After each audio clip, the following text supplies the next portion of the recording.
Hola, buenas tardes, ¿cómo les va? Vamos a arrancar la videoconferencia del día de hoy. Les pedimos, como siempre, que tengan silenciados los micrófonos hasta que sea momento de hacer el intercambio con las expositoras.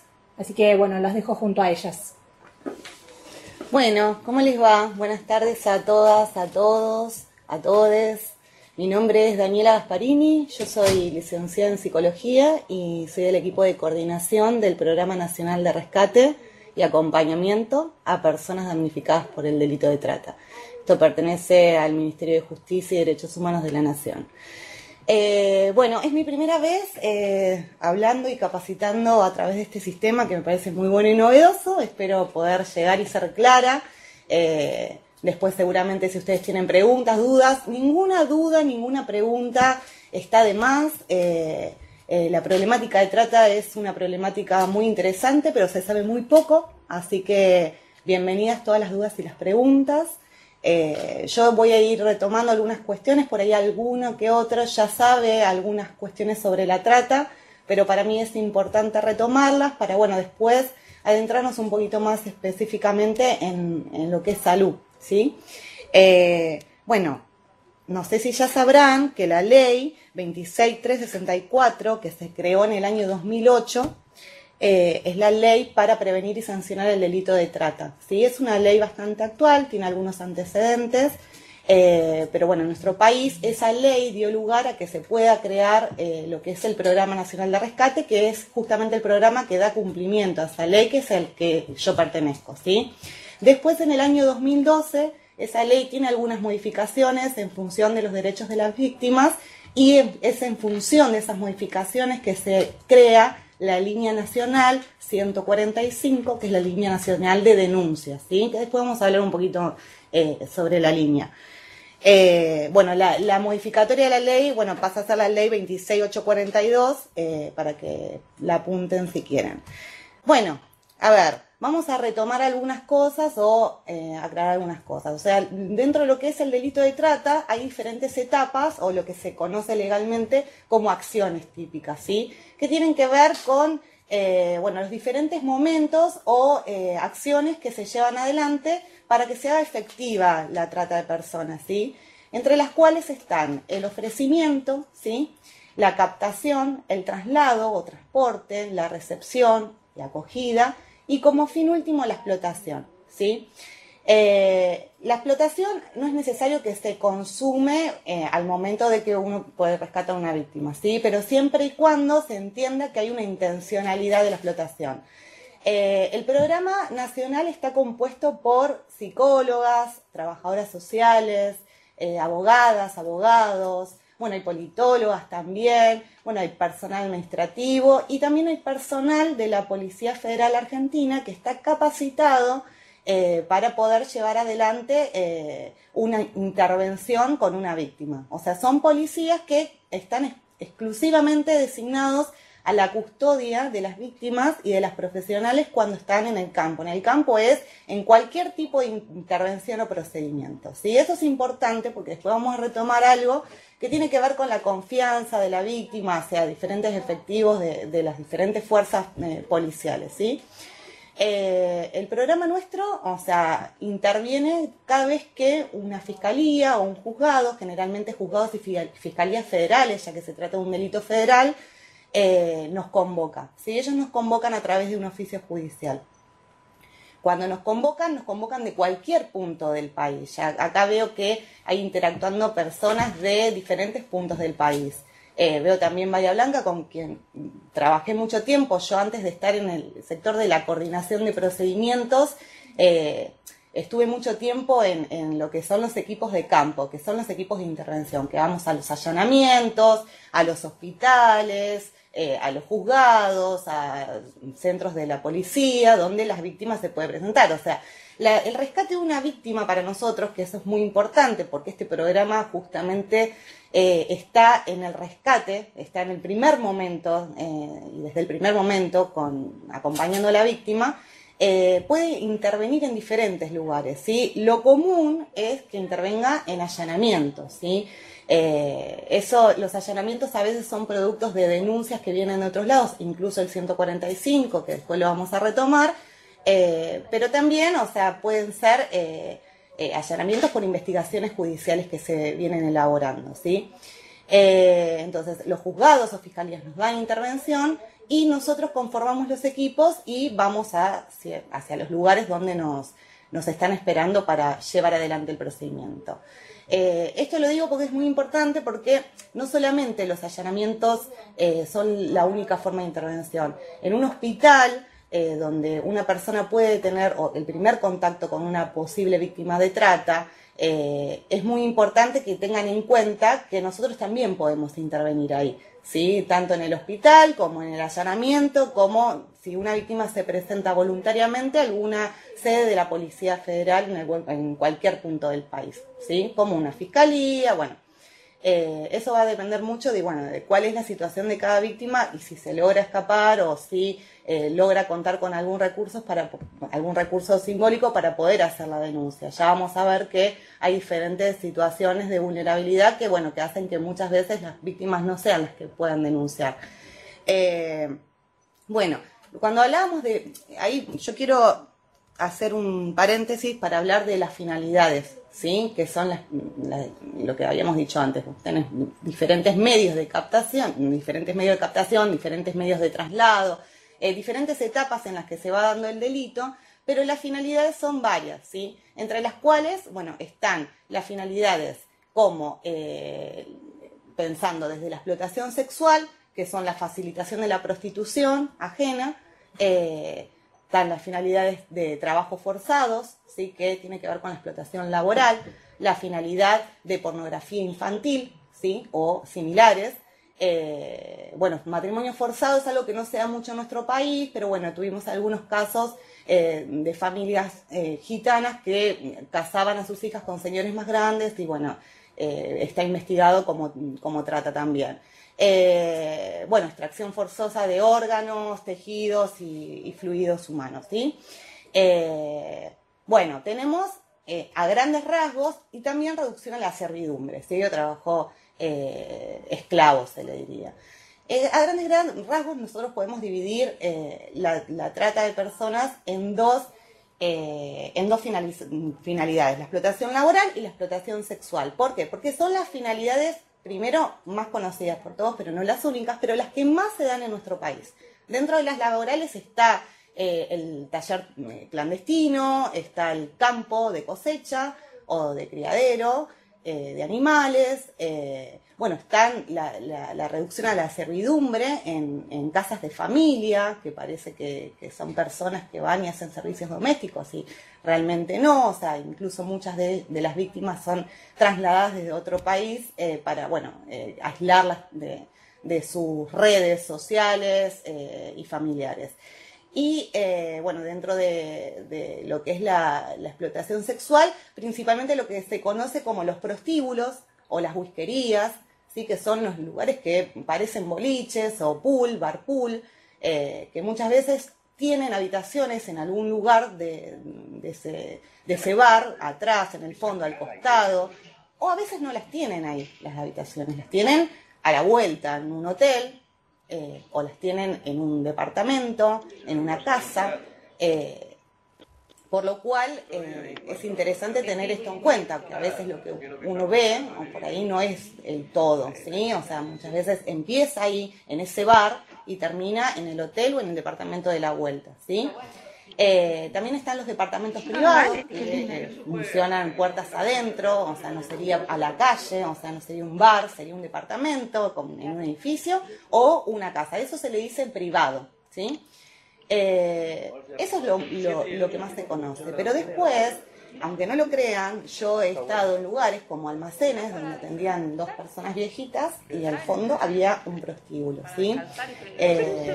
Con esto, no naturalizar que los espacios son tajantemente así, porque la realidad es que la trata puede estar en cualquier lado, ¿no? Muchas veces en los locales comerciales donde vamos a comprar la ropa, atrás hay un taller clandestino, donde hay muchas personas de nacionalidad boliviana tejiendo, cosiendo y haciendo cosas, siendo explotadas.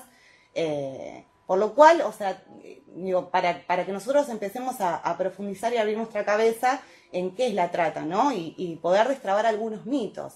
Yo quería hablar justamente en función de esta pequeña introducción de algunos mitos. A ver, una de las cosas que se nos vienen a la cabeza, ustedes háganme con la cabeza sí o no, si están de acuerdo, es que la víctima de trata es la víctima que es secuestrada y está privada de su libertad ambulatoria, o sea que está encerrada, que no puede salir y que fue forzada hacia adentro de un auto o una camioneta para ser prostituida, porque también la trata generalmente se asocia a la explotación sexual. ¿Estamos? Es más, es un mito, en realidad, digo, no es que no pase, ¿sí? La realidad que no es la forma más común de captar una persona, la forma más común es el engaño, ¿sí? Lamentablemente el engaño viene muy asociado a la situación de vulnerabilidad de una persona. ¿Por qué? Porque siempre hay un tercero o una organización criminal o un individuo que no es parte de una organización pero igualmente está cometiendo el delito de trata que se va a aprovechar de esa vulnerabilidad, que es una persona que por ahí está buscando trabajo, ¿sí? Una persona, vamos a pensar, una persona joven que tiene hijos a su cargo exclusivo, una mujer, ¿no? Que está buscando trabajo, que no encuentra, que fue empleada doméstica, pero no es suficiente, no alcanza, ni para su propia manutención, ni para la de sus hijos, que no terminó el colegio, que no pudo conseguir nunca un trabajo formal. Bueno, esa persona es una persona con una situación de vulnerabilidad multifactorial, ¿sí? Que hace que otra persona pueda verla como alguien de quien aprovecharse, ¿sí? Bueno, eso es una posible víctima de trata, una posible persona que va a ser captada. ¿Cómo se puede captar a esta persona? Bueno, a través de un aviso en un diario o en internet. Hoy por hoy todo pasa por las redes sociales. Necesito trabajo, voy a internet, busco en el Google, bueno, busco en diferentes páginas que me proporcionan información para acercar mi currículum. Existen grupos de WhatsApp incluso, donde, bueno, tengo un caso bastante reciente, hace un año atrás, donde en una provincia, en un pueblo de una provincia del norte del país, se formó un grupo de WhatsApp de varios jóvenes de entre 20 y 30 años que bueno, eran todos de ese pueblo y algunos miraban para otros puntos del país por trabajo. Bueno, resulta que 2 personas de ese grupo habían migrado a el sur de nuestro país para trabajar en la construcción. Bueno, esos mismos fueron inducidos por otras personas para que les pregunten el grupo, a las chicas que estaban en el grupo, si no querían ir a un bar a trabajar de barwoman, ¿sí? Barwoman para hacer cócteles en los bares y demás.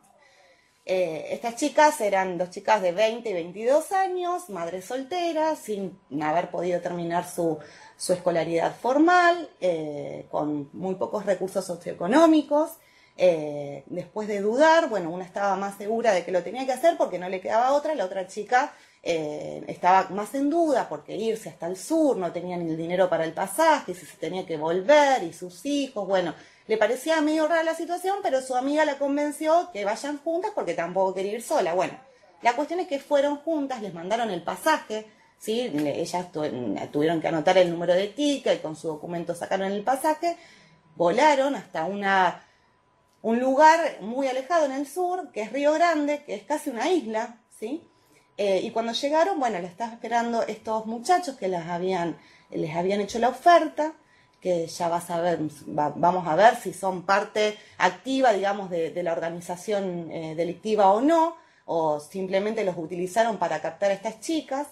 Pero bueno, las convocaron, las esperaron en el aeropuerto y junto con otras personas las trasladaron a una vivienda donde estaba justamente enfrente del bar donde iban a trabajar.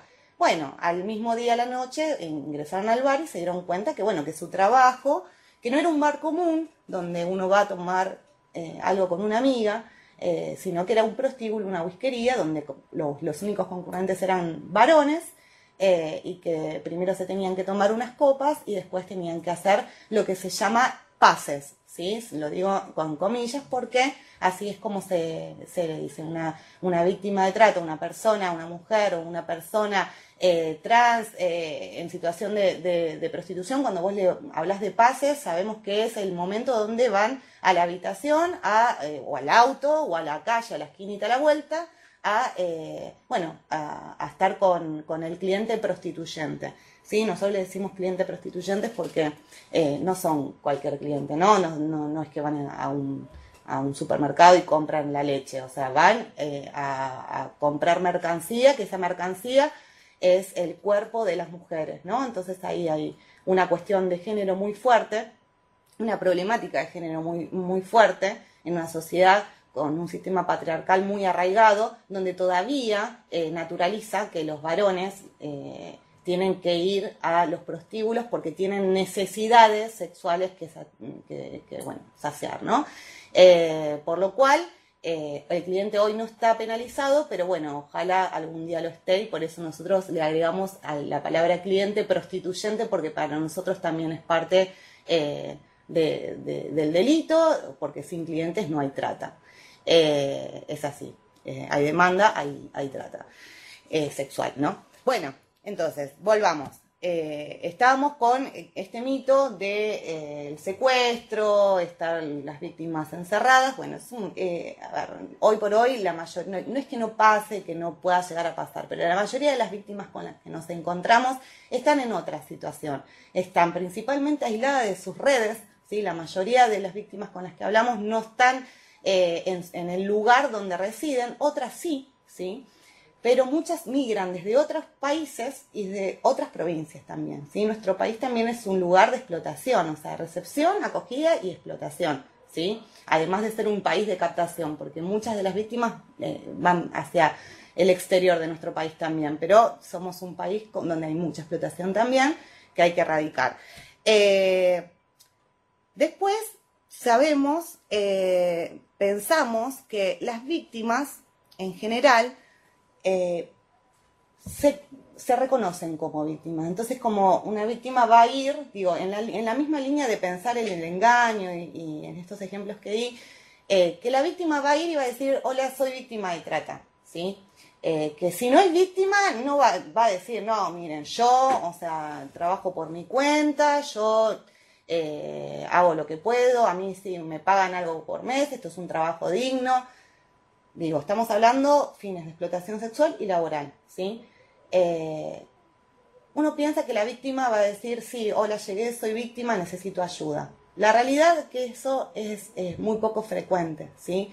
No digo que no pase porque hemos estado, y en este momento estamos justamente abordando un montón de casos donde las víctimas pudieron escapar de los lugares de la explotación y pudieron consultar en un hospital o en una sede policial donde nos dan intervención a nosotros, pero la mayoría de esas víctimas no van diciendo soy víctima de trata, van por otras situaciones, van porque no les están pagando, porque no les están dando de comer, porque los quieren echar del taller clandestino donde están y se van a quedar en la calle y están pidiendo ayuda, y cuando uno la entrevista a esa víctima se da cuenta de que es una víctima de trata, que no es una persona que va a estar solamente desalojada del lugar donde trabaja y reside, ¿sí?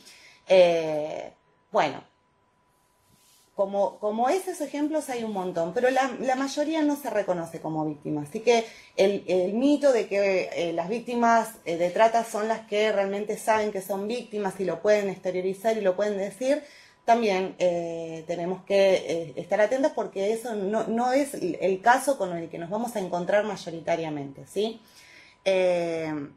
Y después hay otro mito que tiene que ver con que las víctimas, todas las víctimas de trata, son personas con vulnerabilidad socioeconómica, que son personas pobres, ¿no? O sea, pensamos que puede ser así.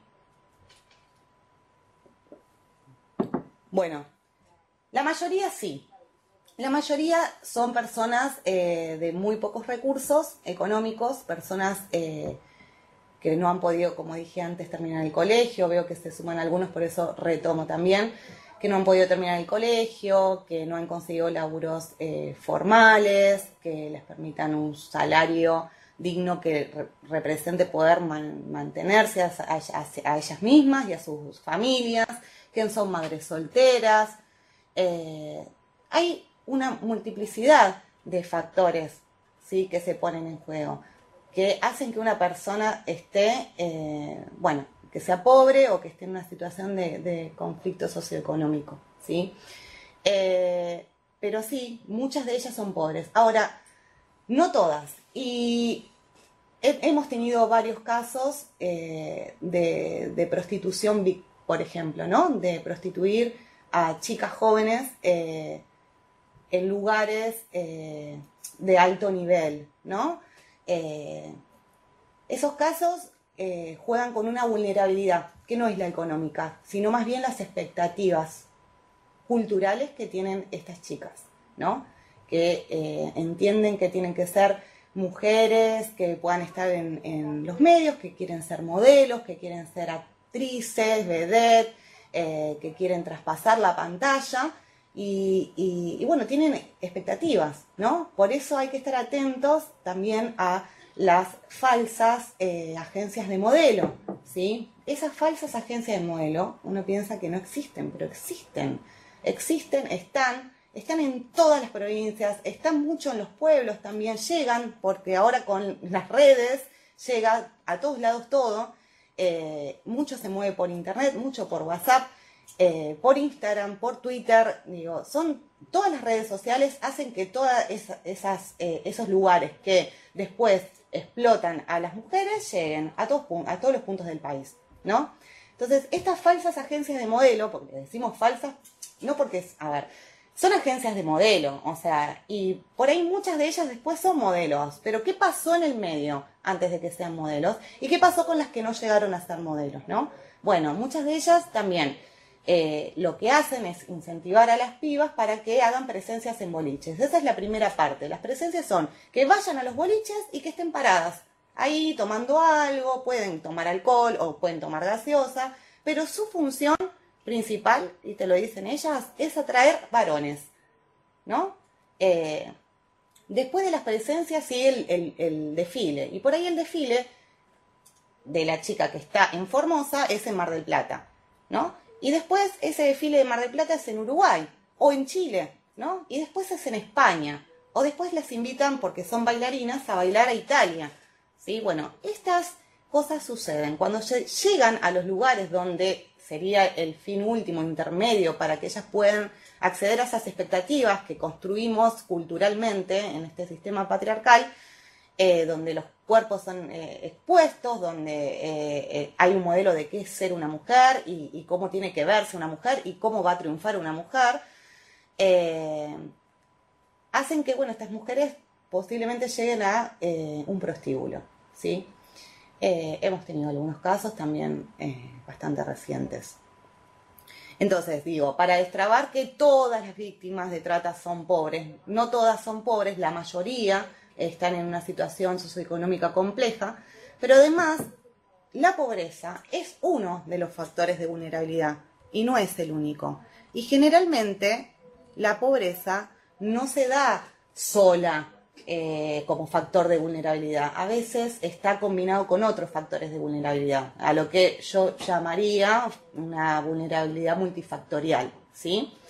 El concepto de vulnerabilidad generalmente nosotros lo utilizamos de las 100 reglas de Brasilia sobre el acceso a la justicia de las personas de condición de vulnerabilidad, y dice que se considera en condición de vulnerabilidad aquellas personas que por razón de su edad, género o géneros, estado físico, mental o por circunstancias sociales, económicas, étnicas, culturales, encuentran especial dificultad para ejercitar con plenitud sus derechos, ¿sí?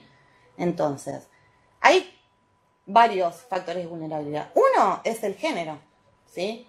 O sea, y el género entendido como en la diversidad sexual, ¿no? O sea, no solamente las mujeres, sino también las personas transgénero, ¿sí? Travestis, transexuales. Son personas que tienen una vulnerabilidad. Ser mujer, sobre todo para la trata sexual, es una vulnerabilidad, ¿sí?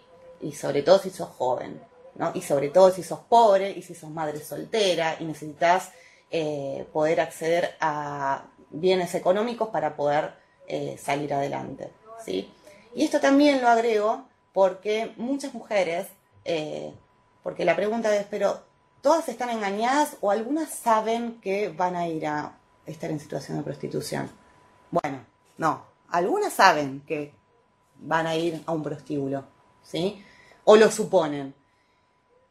Y eso es elección. Eso uno, digo, cuando tiene todas estas necesidades, cuando no pudo terminar el colegio, cuando no pudo tener un trabajo que le permita tener determinados derechos, cuando tiene hijos, es madre soltera, cuando no ve ninguna salida, ¿está eligiendo ir a ser prostituida? Digo, ¿no? Esa persona autónoma es independiente, puede ejercer su derecho a elegir. Yo digo que no, ¿no? No puede. Es muy difícil estar en esa situación y hay que poder pensar en las víctimas en esta clave, ¿sí? Porque si no, vamos a pifiarla, vamos a encontrarnos con una víctima en una salita de salud o donde fuere y vamos a criminalizarla o culpabilizarla o preguntarle, bueno, pero vos querías. No, no es que quiere. O sea, y posiblemente la víctima te diga, sí, bueno, sí, en realidad sí, yo sabía que iba a eso. Y, o sea, la vulnerabilidad está igual, ¿sí? Y no hay elección cuando no hay autonomía. O sea, hay autonomía cuando uno goza en plenitud de todos sus derechos, ¿no? Entonces, si no hay autonomía para gozar en plenitud de todos esos derechos, ¿qué hay? Vulnerabilidad. Y cuando hay vulnerabilidad, hay personas que se aprovechan de eso, ¿sí? Bueno, veíamos los factores de vulnerabilidad, cómo pueden influir justamente en todas las etapas que hablábamos anteriormente, en la captación, en la oferta de un trabajo engañoso, o sea, en el engaño, de decir, bueno, vení que vas a ser modelo y en realidad te llevo un prostíbulo, vení que vas a poder tener tu propia máquina de coser en 2 meses cuando entres al taller y vas a poder tener tu producción y vas a ganar mucho mejor que en Bolivia y vas a estar re bien y vas a poder traer a tu familia y van a estar todos juntos y van a tener su casa porque acá yo los voy a ayudar a conseguir su vivienda. A nosotros nos cuesta conseguir nuestra propia vivienda a veces. Imagínense una persona extranjera lo que le va a costar alquilar algo. Entonces todo eso media en la captación. Eso hace una oferta atractiva, ¿no? Entonces, influye la pobreza, el género, la migración, la edad. La edad es un factor de vulnerabilidad también, ¿no? No es lo mismo una persona de 40 años que un niño, un adolescente, ¿no? A veces, no es que excluyente. La vulnerabilidad puede estar en los dos casos. Ahora, cuando una persona es menor de edad, tiene otras vulnerabilidades, ¿no? O sea, y bueno, tiene otros también tratados y cuidados. Y, la diversidad sexual, como decíamos antes. Bueno, todas estas cuestiones hacen que personas se puedan aprovechar con mucha facilidad. Como les comentaba, aparte de los factores de vulnerabilidad, también se juegan otras cuestiones. Y las cuestiones que se juegan tienen que ver con intereses mundiales, ¿no? O sea, la trata de personas, junto con el narcotráfico y el tráfico de armas, es de los negocios más importantes y que más millones recaudan a nivel mundial, ¿no? Eso responde a un interés, ¿sí? O sea, existen factores de vulnerabilidad, existen personas vulnerables que pueden ser captadas, existen personas que pueden aprovecharse de esa situación. Ahora, hay un negocio mundial que sostiene que eso pase en todos los países, ¿sí? Tanto si es país de captación, o es país de explotación, o es país de captación y explotación, ¿sí? Entonces, por un lado, eso. Por otro lado, las desigualdades sociales que hay hacia adentro de las sociedades, ¿sí? Personas que sufren de extrema pobreza o que están propensas a estar sin trabajo constantemente o que no haya una situación que les permita salir de su vulnerabilidad. Las desigualdades sociales contribuyen a eso. Los países con mayores desigualdades sociales tienen más posibilidades de engañar a personas para introducirlas en las redes. Y después hay otras cuestiones, ¿no? Como que somos, lo mencionaba con anterioridad, nosotros principalmente hemos avanzado como sociedad en un montón de cuestiones y sobre todo en poder problematizar las desigualdades que tenemos hacia dentro de los géneros, pero todavía hay desigualdad de género. Y hay mucha discriminación de género y mucha discriminación a la diversidad sexual. Eso lo que impide es que una persona diversa, una persona trans, por ejemplo, tenga menos oportunidades para tener un trabajo. Por lo cual son muchas veces las personas trans las que nosotros vemos en las calles en situación de prostitución. Que estén solas en una esquina no significa que no estén regenteadas y que alguien se está aprovechando de ellas, ¿sí? Eso también tengámoslo en cuenta. Y por otro lado, la connivencia, ¿sí? Existe la connivencia, como volvemos al primer punto, el negocio que es. Ese negocio necesariamente requiere determinados actores, ¿no? Y esa es la connivencia con las fuerzas policiales, las connivencias con el poder político, gubernamental, judicial, todo eso existe, ¿sí? Por eso nosotros siempre apelamos, o sea, los juzgados, las fiscalías que nos convocan para los procedimientos apelan a las fuerzas de seguridad nacionales y no a las fuerzas de seguridad local, ¿no? Si el allanamiento es en Bahía Blanca, se entiende que va a ser la Fuerza Nacional la que va a intervenir en ese allanamiento y no la local, ¿no? O sea, digo, pensándolo de esta forma. Y además, el equipo nuestro va con personal policial femenino o masculino, pero que está preparado para intervenir en un caso de asistencia a víctimas, ¿sí? Que son policías custodias, que están formados para eso. Pero bueno, me pareció importante destacar esta cuestión. Bueno, como les decía antes, ¿no? O sea, nosotros somos un equipo interdisciplinario y no solamente trabajamos en los allanamientos y en las intervenciones que nos convocan, que nos den lugar en hospitales, sedes policiales y demás, sino que también tenemos un trabajo importante luego del rescate de las víctimas, que es en el refugio, donde permanecen después las víctimas que vienen a resguardo con nosotras. Otras víctimas no aceptan el resguardo, cuando son mayores de edad tienen derecho también a poder decidir, cuando son menores tratamos de conversarlo, bueno, de tratar de charlar un poco, que entiendan, ¿no? Es importante siempre tener un lenguaje llano, o sea, nosotros cuando vamos y entrevistamos a una víctima, no le hablamos, no sé, en términos legales, judiciales, o sea, nosotros le hablamos en un lenguaje llano, porque nosotros tenemos que darnos a entender, y entender la diversidad cultural, las vulnerabilidades, bueno, nosotros tenemos que poder hacernos entender por esas víctimas, es nuestro primer esfuerzo, igual que ustedes si están en contacto con personas permanentemente y quieren detectar una persona que pueda ser una víctima de trata.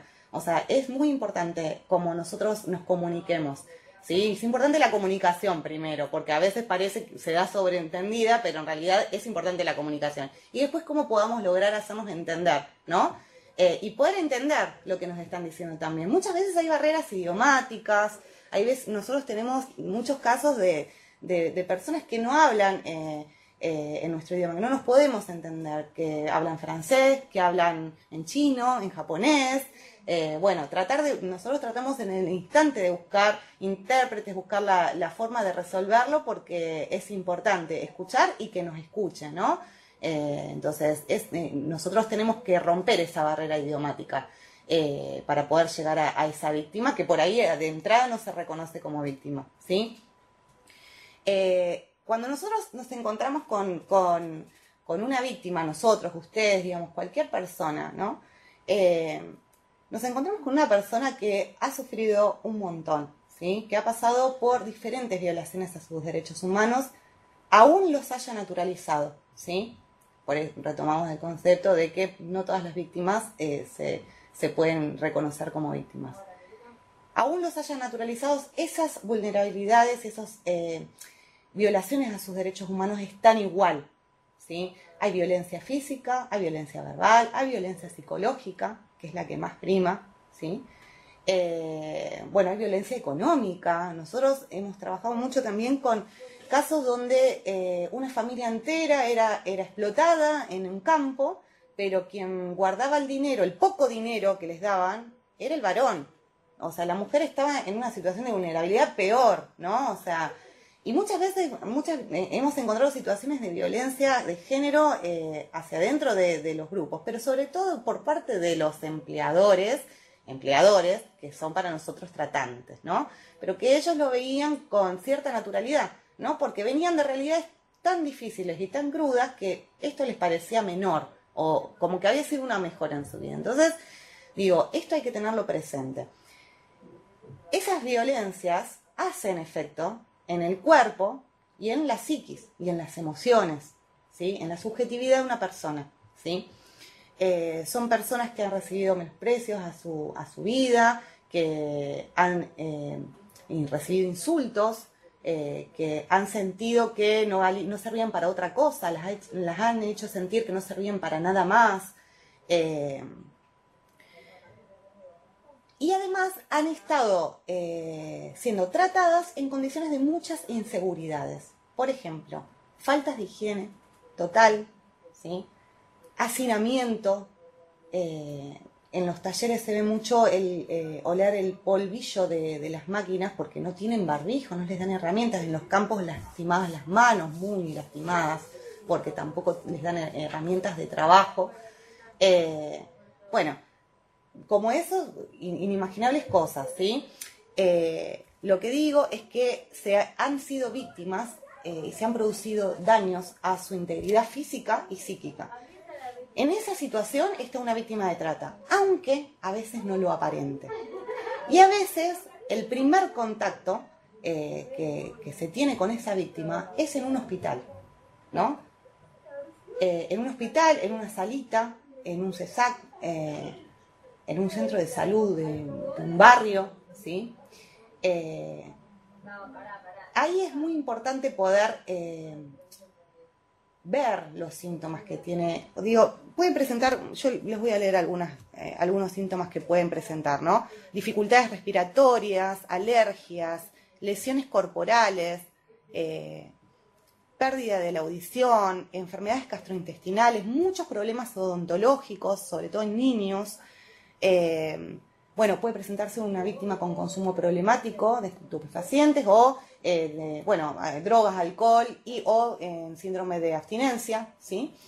Principalmente la mayoría de las víctimas con abstinencia o con consumo problemático que trabajamos nosotros son víctimas de explotación sexual y jóvenes, muy jóvenes muchas veces.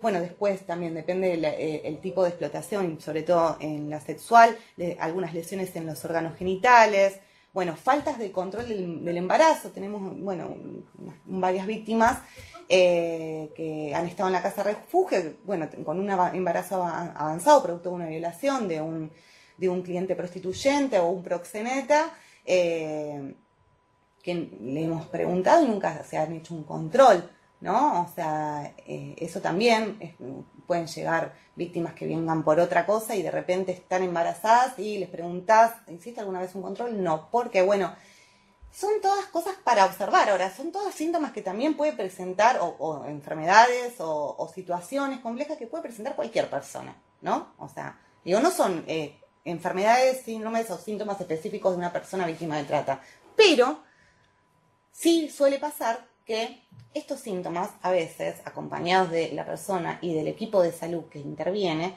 son pasados como algo común y no se abre ninguna pregunta. Lo importante, me parece, es abrir interrogantes, ¿no? O sea, bueno, vemos algunos síntomas, pero además vemos que esta persona llega muy nerviosa o llega acompañada con otra persona que no sabemos quién es. O se siente controlado, se siente un poco perseguido, está muy sumisa, muy tímida, no puede hablar. Empecemos a preguntarnos algunas cosas y poder preguntarle a la posible víctima, ¿no? Entonces, lo más importante a tener en cuenta es ver más allá de mirar, o sea, escuchar más allá de oír y hacer un abordaje integral, ¿no? O sea, porque ustedes pueden ser las personas que estén rescatando a esa víctima. Después sí, viene el equipo de trata, venimos, vamos, la llevamos al refugio y demás, pero la realidad es que ustedes, a veces depende de ustedes, que son los que están en contacto con con esas personas, si es que están en contacto con esas personas, digo, estén en un centro de salud o estén en la esquina del barrio comprando puchos en el kiosco.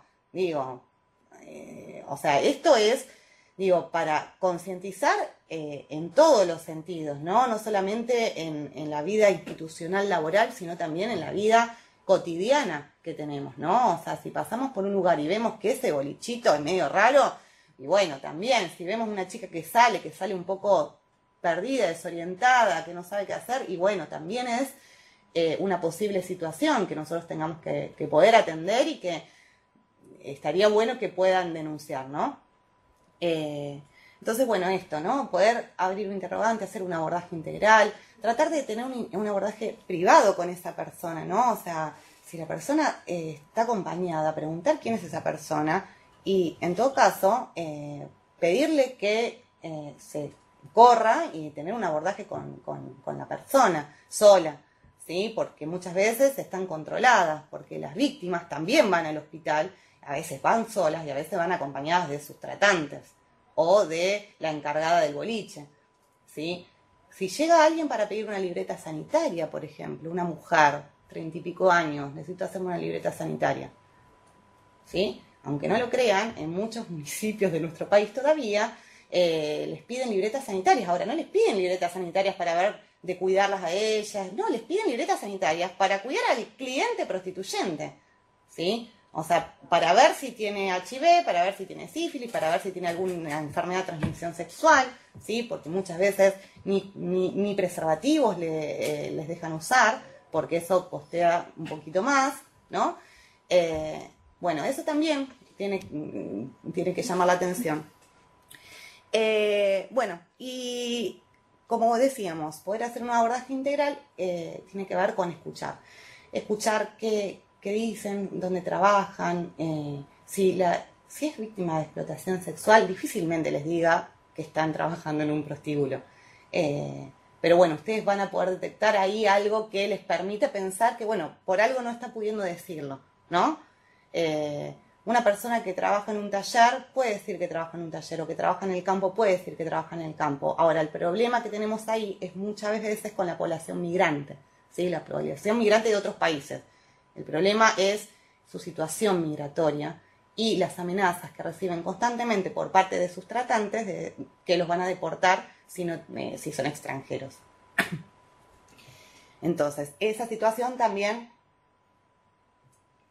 contribuye a que las personas, las víctimas, sientan temor de poder expresar cuál es su situación, ¿no? Nosotros no somos un país que deporte a nadie por no tener su documentación. En todo caso, los asesoramos, le contactamos con migraciones, que muchas veces está presente en los allanamientos, y para regularizar su situación. Pero las amenazas igualmente están. Y estas personas que están tan aisladas de su cultura, de su país de origen, y de sus familiares, sus redes sociales de contención, no saben si realmente en este país, si sos extranjero, no te sacan, no te meten preso. Tienen miedo, porque les han inducido ese miedo, ¿no?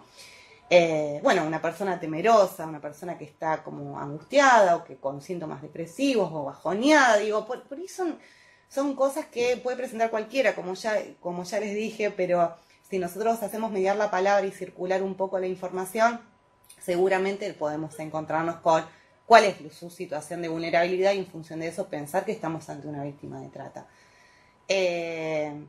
Siempre es muy importante tratar de no revictimizarla, ¿no? Que esa persona no vuelva a sentirse vulnerable, víctima.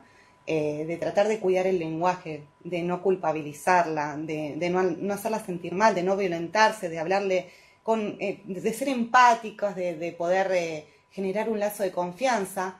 Les dije antes, al principio, que era importante el tema de que tengamos claro que la mayoría de las víctimas de trata son captadas a través del engaño. Bueno, el engaño y todas las violaciones a sus derechos humanos que vienen después del engaño en una captación son situaciones que generan no solamente una pérdida enorme de autoestima en una persona, sino que también genera rupturas de lazos de confianza. Es muy difícil que una persona que ha sido engañada y que ha sido explotada y maltratada, confíe en nadie. Y más cuando a veces esas personas también ven o conviven con la connivencia, ¿sí? que habíamos hablado antes.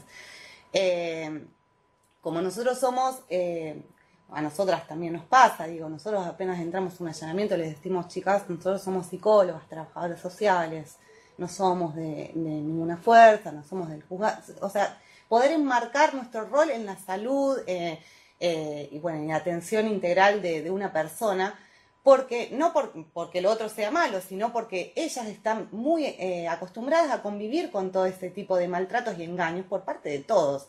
Digo, he estado en prostíbulos donde los clientes eran funcionarios públicos, ¿no? Y estaban ahí, en el mismo momento que yo estaba entrevistando a una víctima. Entonces, ustedes piensen en todo eso y se van a hacer una idea de por qué esas personas también les cuesta mucho confiar. Así seas una psicóloga, una médica, un médico, una odontóloga, odontólogo, digo, cuesta. Porque cuesta fortalecerse después del proceso de recuperación subjetiva, puede tardar mucho tiempo, incluso años. Entonces es muy importante el primer vínculo, el primer diálogo que sea ameno, empático, que genere seguridad a la víctima, que pueda generar cierta confianza, ¿no? Y a veces les vas a estar preguntando cosas como dónde trabajás, si vivís donde trabajás, si trabajás con un montón de gente, si sos de argentino, boliviano, paraguayo, paraguaya, brasilera, brasilero, digo, todas esas cosas. Esa persona por ahí todavía no se identifica como víctima, pero vos vas a ir recogiendo información con breves preguntas, por ahí no amerita una serie de preguntas. Por ahí en 2 o 3 preguntas nosotros ya sabemos que estamos ante una posible situación de trata.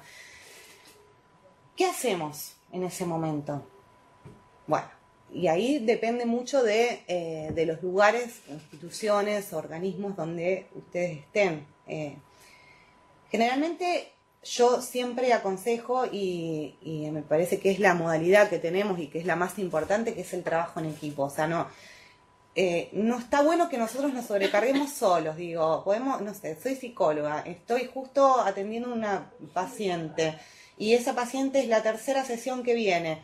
Y digo, no expuesta al público, también tenemos un caso similar. Y en la 3ª sesión me dice, lo que pasa que a mí en la casa donde está, yo soy paraguaya, me dijeron que me iban a pagar a fin de mes y todavía no me pagaron, y yo lavo, plancho, soy niñera, cocino, limpio, no duermo, y además, bueno, la otra vez me dijeron que era una paraguaya tonta y que no servía para otra cosa, y además me agarró de los pelos el dueño de casa, mi patrón.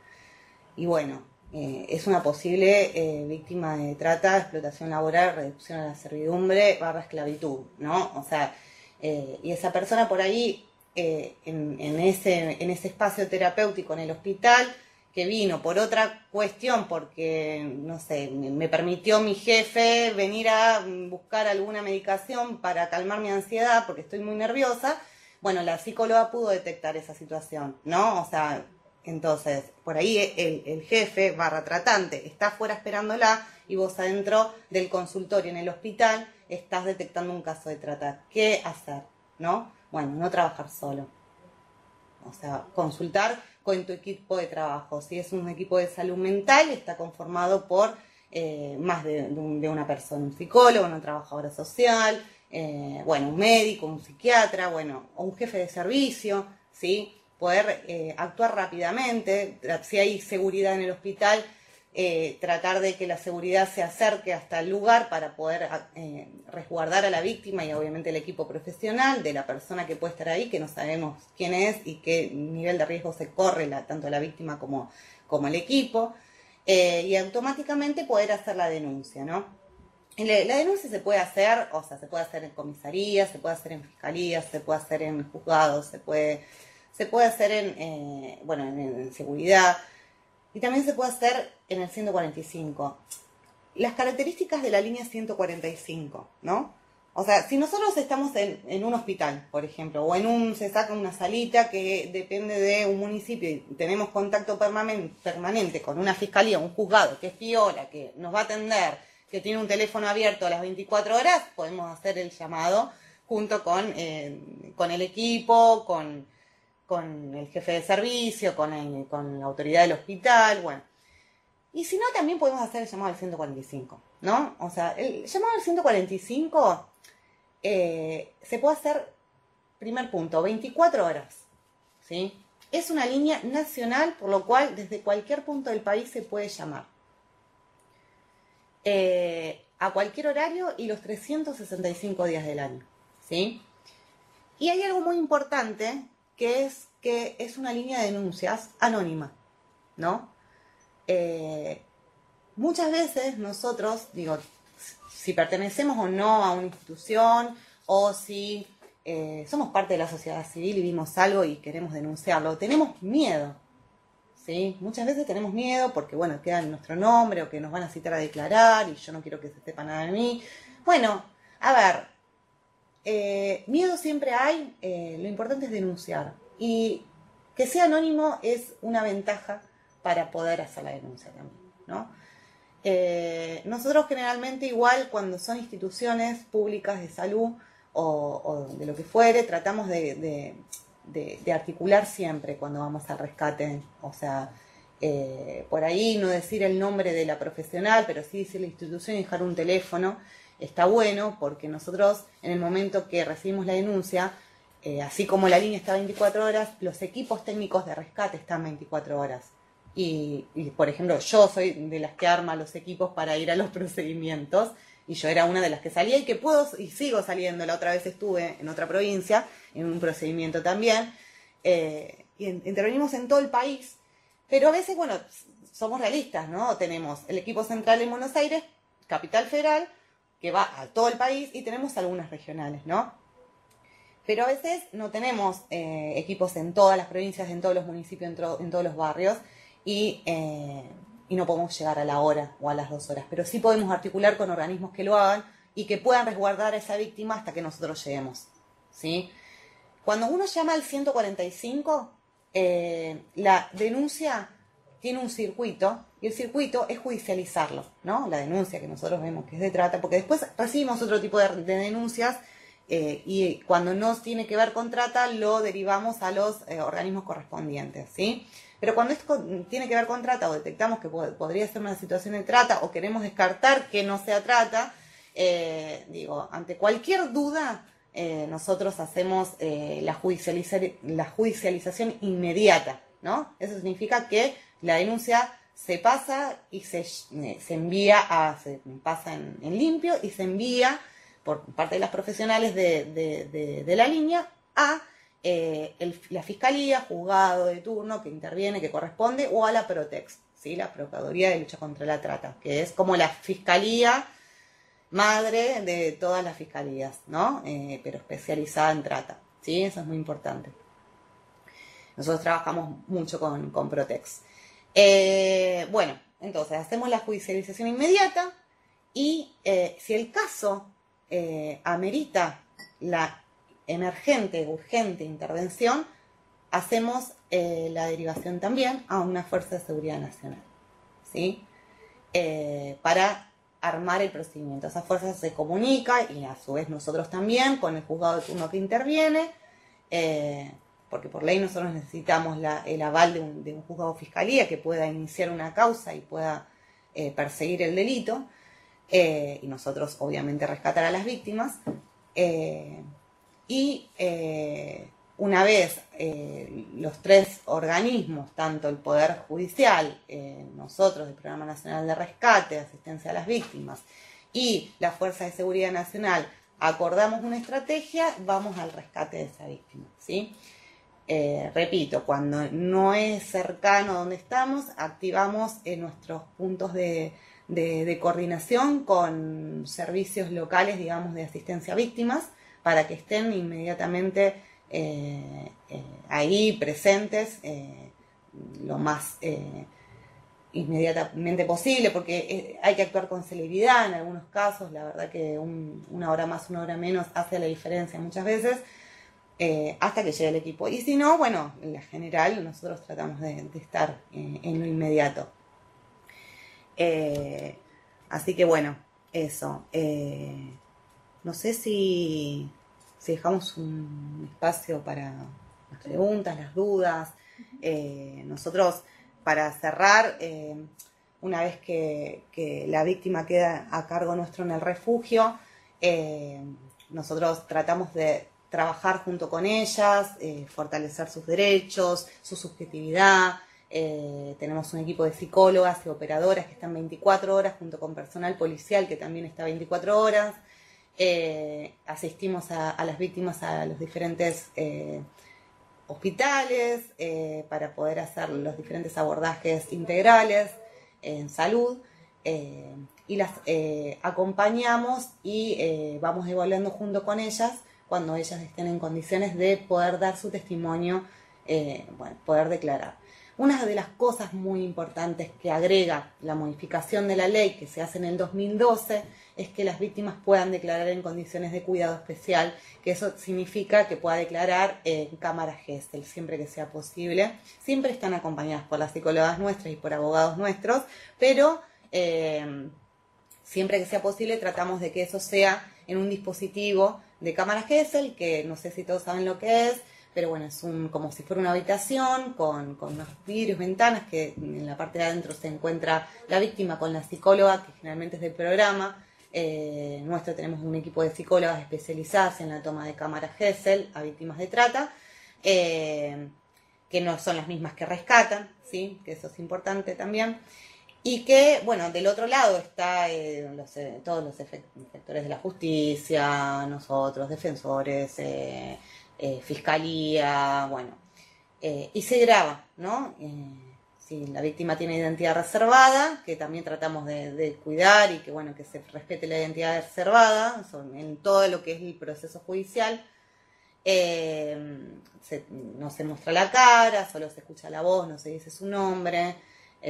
Bueno, todos cuidados que ameritan y que son nuestra responsabilidad garantizar y cuidar de que no sean revictimizadas en el transcurso del proceso judicial, ¿sí? Y cuando vemos que está en condiciones de egresar, digamos, del refugio, vemos cuál es el organismo que va a asistir posteriormente, ¿no?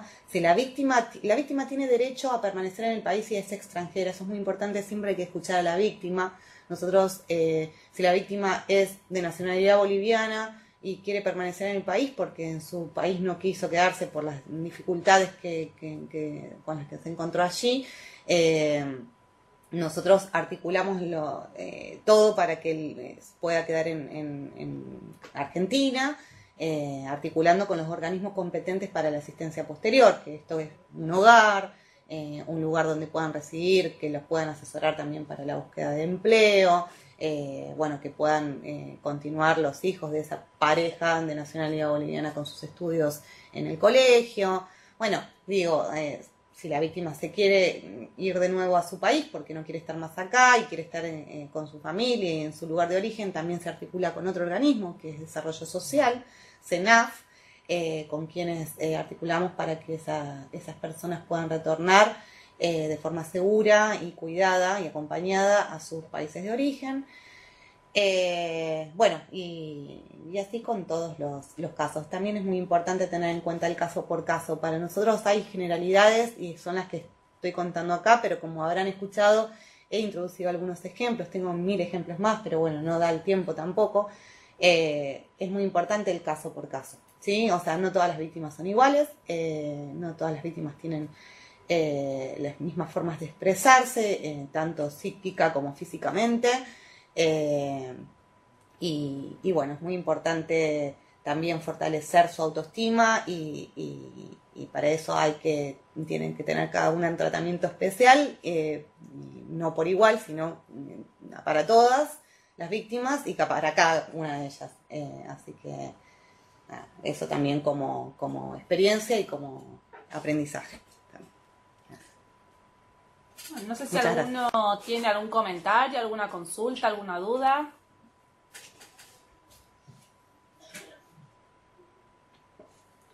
Levanten la mano. Yo no veo bien cuáles son. Sí. Hola, ¿qué tal? Hola. Hola. Hola, ¿qué tal? Nosotros estamos acá en el punto Ay, de el vista niño. Concordia. Sí. Y teníamos Espera un segundito que subimos un poquito el volumen que no te escuchamos. Repetinos de dónde son. de punto digital Concordia. Concordia. Ujú. Hola.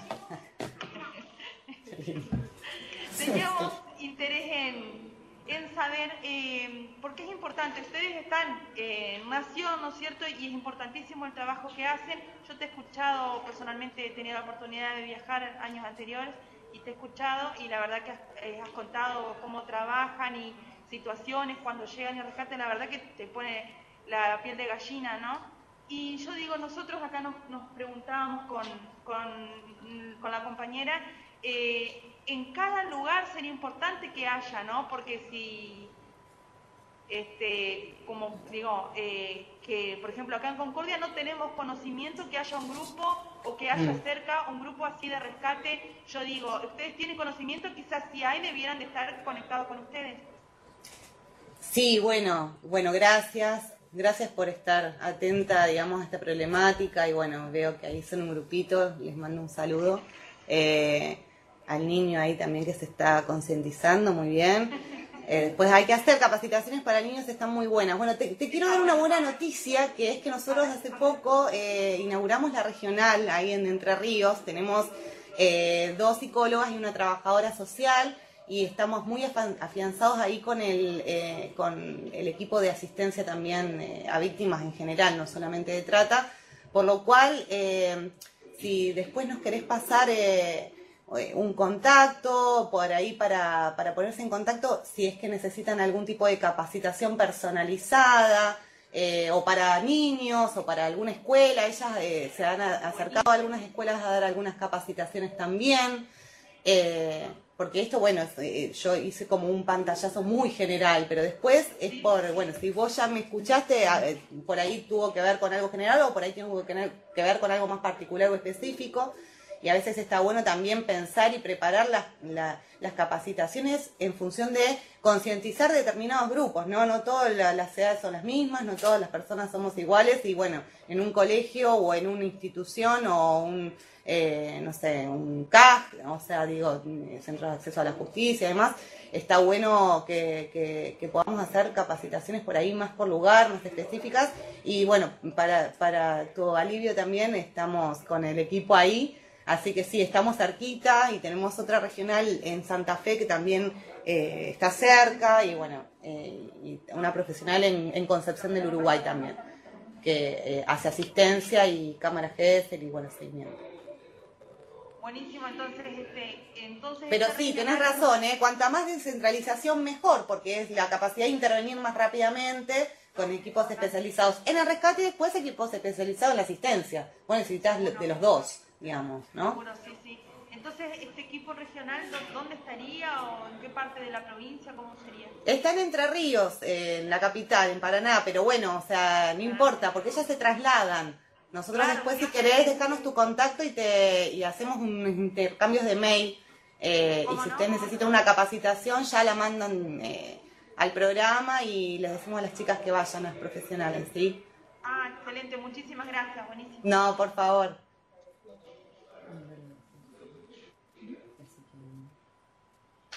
Sí. Un comentario más al respecto.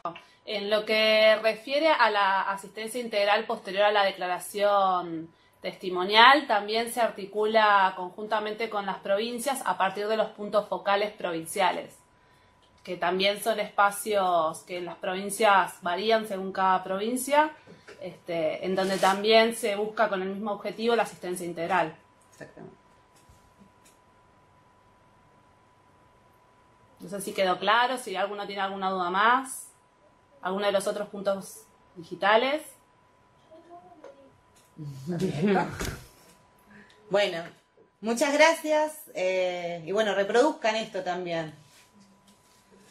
Nos vemos. Para todos aquellos que estén haciendo el curso virtual, les queremos avisar que también en el día de hoy se abre la segunda unidad. Buenas tardes. Ah, Sí, ¿alguien más? buenas Hola, tardes. soy Florinda. Ah, Sí. Disculpe que estoy solito, pero por inclemencia del tiempo, mucha lluvia y no pudieron venir las compañeras. Una consulta. En cuanto a la denuncia por explotación laboral, ¿es la misma línea? sí, es la misma línea. Vos tenés en cuenta que la trata de personas es tanto para personas están siendo explotadas sexualmente como laboralmente. ¿Viste? Y todo, a ver, no, si tienen dudas, no duden, llamen, y de última, la operadora les va a asesorar, ¿sí? Pero eso, no se queden con la duda. Ustedes llamen, tanto para explotación laboral como para explotación sexual, o si ven alguna situación que a ustedes les parezca, les dé a entender o sospechen mínimamente que puede ser trata, ustedes llamen. Sí, perfecto. Justamente porque estaba escuchando más allá de la situación que hoy estamos viviendo por el hecho de la vulnerabilidad de las personas, ¿no? El hecho de no querer perder ese ingreso mensual de dinero, se exponen a muchas cosas, a días, horarios continuos. Clorinda es una localidad netamente comercial y hay comercios que trabajan 24 horas de corrido y en algunos casos no tienen días libres, el sueldo es muy bajo y se exponen principalmente las chicas a otro tipo de situaciones bastante feas. Y conozco realidades y justamente por eso quería saber si esa línea es justamente también para ese tipo de denuncias y si la denuncia es anónima. Sí, entiendo perfectamente lo que decís. Esas son las características con las que nos encontramos muchas veces, o sea, cuando trabajamos con una víctima, o sea, y sí, sé que estoy siendo explotada, sé que me están tratando mal, que me están violando, que me están abusando, que me están pegando, que me están maltratando, pero la verdad es que yo acá junto la plata que necesito para llevar adelante mi subsistencia y la de mis hijos, ¿no? Bueno, esos casos también, o sea, porque vos lo que haces con la denuncia, que puede ser anónima también, es abrir una línea de investigación también y asistir a esa víctima va a ser integral, ¿no? O sea, pero justamente es muy importante que ustedes, nosotros, nunca criminalicemos a esas personas que nos están diciendo que están en situación de prostitución porque no les queda otra y porque como más rápido ganan un mango, porque en realidad son personas extremadamente vulnerables y que no están cometiendo ningún delito. ¿Sí? Eso es lo más importante, son víctimas y depende de nosotros también poder ayudarlas y asistirlas, o por lo menos que cuenten con el recurso nuestro, ¿sí? No es lo mismo, digo, a nosotros nos ha pasado muchos casos donde nosotros hemos ido a privados en cualquier punto del país, nos hemos entrevistado con un montón de mujeres, las mujeres nos han dicho, no, yo estoy por mi cuenta, acá nadie me regentea, yo me gano mi plata, yo alquilo el departamento con mis dos compañeras, acá somos todas iguales. Y un mes después, una de ellas llama al 145 y se contacta con nosotros y nos termina contando cómo fue su situación en realidad y por qué no nos estaba diciendo todo lo que sucedía, porque justamente era su única fuente de ingreso. Y estaba justamente siendo muy maltratada y recibiendo un montón de vulneraciones a sus derechos. Pero eso pasó un mes después. Y nos pasa mucho con talleres también clandestinos que después de un tiempo se van de uno y van a otro y hacen la denuncia porque, bueno, todas las cosas que charlamos en una primera entrevista algún efecto surtieron y lograron poder hacer una denuncia en otro lugar. Entonces es importante siempre que haya una intervención de parte del Estado a través de las profesionales técnicas que pueden llevar adelante esas entrevistas que en algún momento, si no es en ese, en otro momento por ahí sí tienen efecto. Muchísimas gracias. No, de nada, gracias a vos. Bueno, nadie más, ¿no?